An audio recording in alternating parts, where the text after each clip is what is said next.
આપણા આદિવાસી સમાજના લોકો પહેલાંના સમયમાં ઘણા બધા લડ્યા હતા.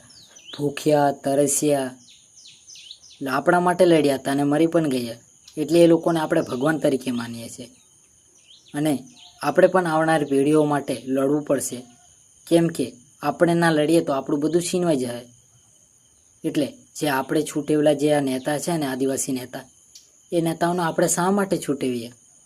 એ લોકોને આપણે એટલા માટે છૂટેવે છે કે આપણા કામો થાય, આપણને જ્યાં જ્યાં ન્યાય થાય ત્યાં એ લોકો ઊભા રહે અને બોલે આપણા માટે, આપણા આદિવાસી સમાજ માટે બોલે. એટલા માટે એ લોકોને આપણે છૂટેવીએ છીએ.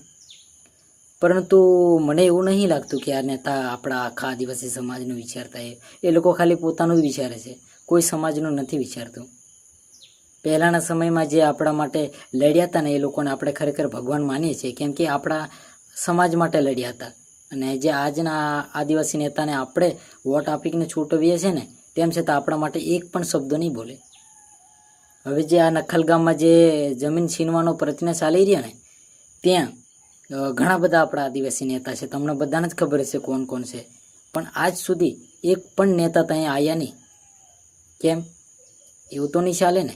અમે તમને વોટ આપીએ છીએ એટલે તમારે ત્યાં આવીને બોલવા પડે, સરકાર સામે મુદ્દા ઉઠાવવું પડે. ભલે ને તમારી સરકાર હોય કે પછી અન્ય સરકાર હોય, આપણે એ નથી જોવાનું, આપણા સમાજનું જોવાનું છે.